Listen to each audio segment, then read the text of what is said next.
And let's go to this next clip, which is essential learning for tonight's tour as we move toward the crescendo, the conclusion, the landing of this flight. Let's go to it.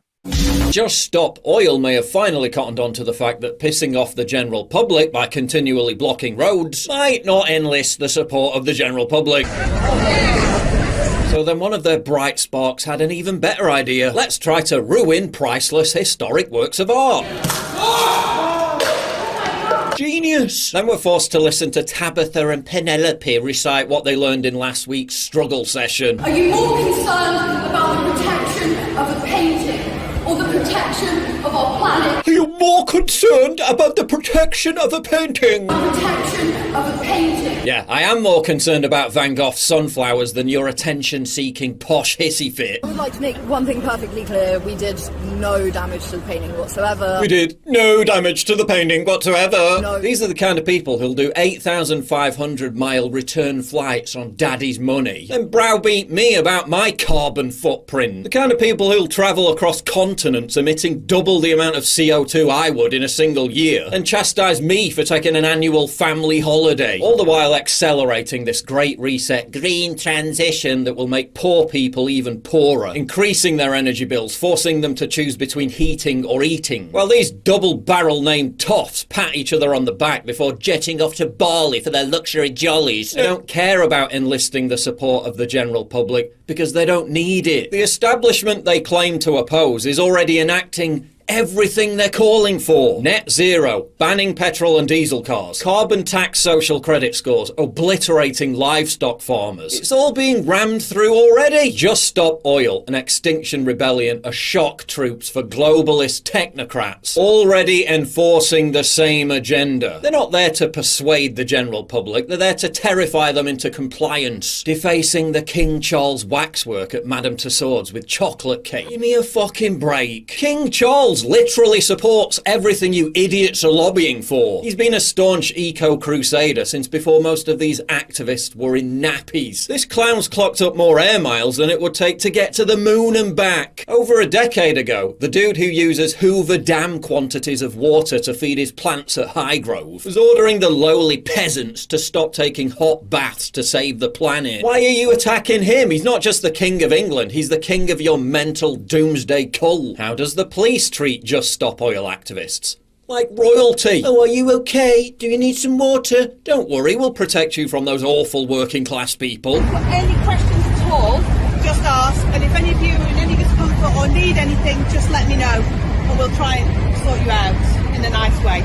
Can't phrase that any worse, could I? But no, if you need any assistance at all, just let me know, okay? I was at an anti-lockdown protest when a few demonstrators sat in a road in London, Parliament Square. Within 10 minutes, they sent the riot cops steaming in. Boom! These tofu munchers block major roads, block bridges, and what happens? They get free refreshments and counselling. Or need anything, just let me know. Cops will crack the heads of anti-vaccine mandate protesters with wanton abandon. Just Stop Oil, Extinction Rebellion. They'll dance with them on the streets like it's gay pride parade.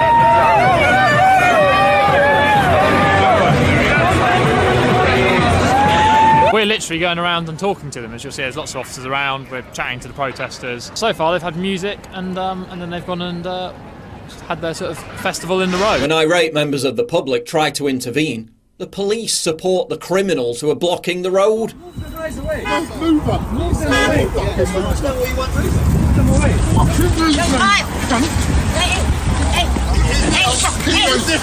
The activists openly thank the police for their kid glove treatment. Here's Just Stop Oil themselves just this morning, noting how the police are AWOL.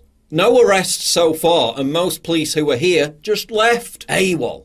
AWOL. Even when them blocking the roads is literally leading to people dying. Lisa Webber was hit by a car and killed on the M20, having been forced to divert there after Just Stop Oil activists climbed the Queen Elizabeth II bridge. Their actions have caused multiple car crash pile-ups, and yet the police tell protesters it's up to them whether or not to allow ambulances to pass. There's an ambulance coming through here.